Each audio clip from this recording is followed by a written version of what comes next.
Hi everyone, my name is Bella Reyes, and I'm going to be giving my informative speech today on Clara Barton.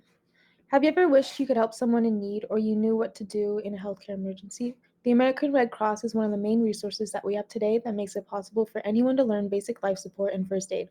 This org was brought to the U.S. by Clara Barton, a self-taught nurse who dared to be one of the first women in government roles and on the war front. Today we'll discover how far her dedication to others spread across the states. I first came across Clara Barton during a CPR course and found it inspiring to see the change she implemented and how long lasting her vision stands. I admired her values and found her to be a role model for a career in nursing. Her dedication to serving those in need has made me feel called to give service back to my community. We recognize the achievements of Clara Barton and orgs like the American Red Cross because they're still prevalent today and hold standards for basic first aid and healthcare. In this speech, I'll explore the ways Clara Barton made a foundation in nursing, aided in the war, and held leadership roles. Firstly, I'll provide a brief background on her early life and education that shaped her. She was born in 1821 and became a self-taught nurse and teacher, so she began caring for others at a young age, according to the American Red Cross. She grew up in Massachusetts, but found herself taking care of her injured older brother as well as neighbors with smallpox. According to Catherine Smith, in her journal article in 1898, it was thought that most of her inspiration was due to taking care of her brother, and that maybe she wouldn't have become such a philanthropist if it hadn't been for this early exposure. Shortly after, she began teaching and started one of the first free schools in New Jersey. Additionally, she became one of the first women to work for the federal government in the U.S. Patent Office.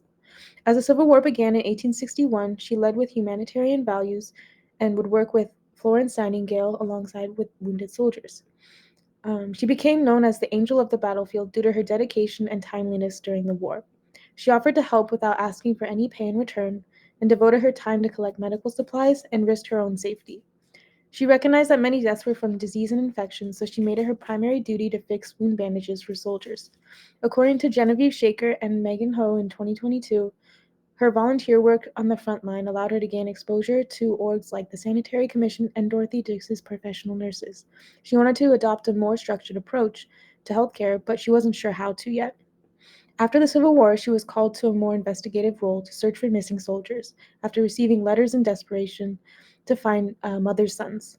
President Lincoln gave her approval to look for missing soldiers. She gave public speeches about her personal experience on the battlefield to gain trust and funding from local communities. She opened the Office of Missing Soldiers and found over 20,000 soldiers to reunite with their families. When volunteering with the International Red Cross in the Franco-Prussian War, she was inspired to bring this humanitarian cause to the U.S. She was a visionary who founded the American Red Cross in 1881 to provide help for not only wounded soldiers, but to provide care for victims of natural disaster. The org would continue to grow into one of the biggest nonprofits focused on disaster relief and humanitarian aid. She learned organizational and leadership skills during her time volunteering with the Red Cross and Red Crescent movement.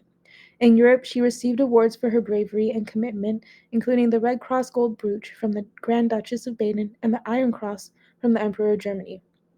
She used public speeches to raise awareness and gain support for the American Red Cross, and she gave another speech at the Third International Conference of the Red Cross, where she discussed the Treaty of Geneva. This was a standardization of the treatment of wounded soldiers. This was approved by the U.S. Congress in 1882 to be a part of the American Red Cross.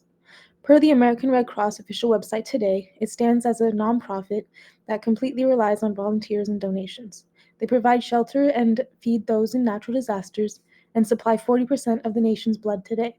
They also provide skills that save lives and they respond to 65,000 disasters per year.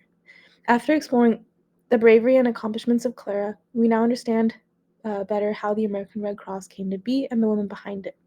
You may not have known that a woman founded the American Red Cross or that she began her career as a teacher. I hope that you feel more informed about the leadership and humanitarian values behind the org and why it's so important today.